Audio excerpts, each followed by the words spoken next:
Hello everybody and welcome to my minimalistic studio loft tour. This is located in Los Angeles, more specifically Hollywood. And the theme here is being as simplistic as possible, and not just in terms of furniture, but minimalism is a way of life.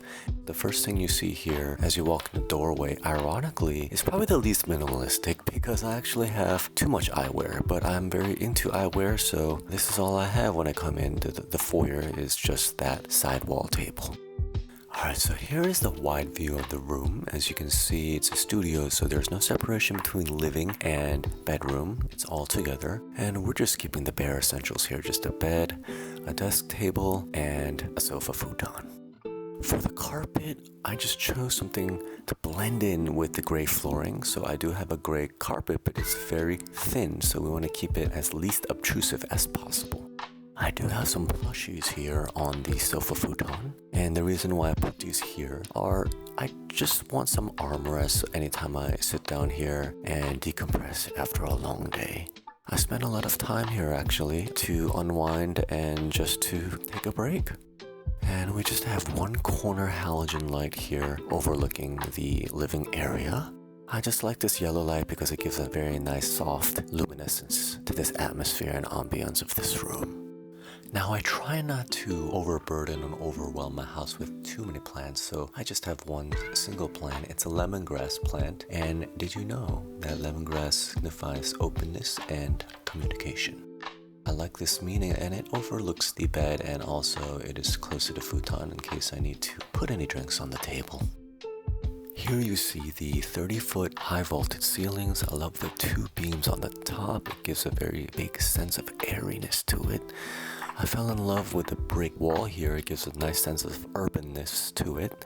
And you see the unobtrusive TV here. Nothing to gloat about, but I just like how it's tucked away nicely in the corner so it doesn't really stick out, as we want to keep this as simplistic as possible.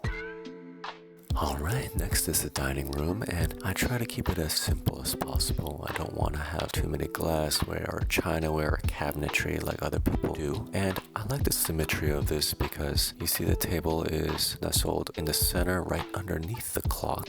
I love the designs and the geometry here.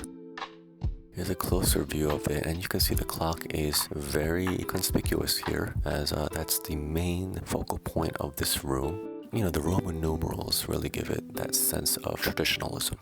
On the table, I don't have any vases or fruit platters or anything like this, just keeping it simple. Just have some holders for the condiments, only because when my guests come, they need easy access to this. This is the only thing I put on the table. We have some condiment trays here again, as you can see, tucked nicely at the edge of the table. I put a little waiting chair here. Call it the waiting chair because if you're waiting to eat dinner, but you're not quite ready to sit on the dining table, then we have a little chair here you can sit in the corner inconspicuously, low-key, before you are ready to sit on the kitchen table. Alright, for the closet, I just keep it as minimalistic and clutter-free as possible, just keeping the bare essentials and linens tucked in. Oh, you could peep someone chilling over there in that corner. At the end of the hallway, we have some shelving here. I know a lot of people love putting pictures on shelves to make it homely, but this is not a domesticated feel. This is a minimalistic feel, so we have all but one vase, and that's it. See, minimalism is just a way of life. For the restroom, we have a redundant theme here in colors. As you can see, I like bright and white. And we keep the sink as clutter-free as possible. When guests come over, you don't want them to see too much toothbrush, toothpaste, creams, and things like this. We have 2 terry cloths right in front and just a bottle of soap. That's all we have here for the restroom. Moving on to the kitchen here. Once again, people clutter their kitchen with a lot of different appliances and some food, things like this. But hey, we keep it as bare and clean as possible. It almost looks like no one uses the kitchen, but I actually do cook every day. I like this light gray tone as it's very low-key and it kind of fits in with the mood. Thank you so much for making it to this part of the video.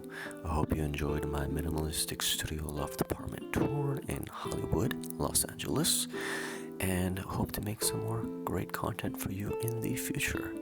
We'll see you next time.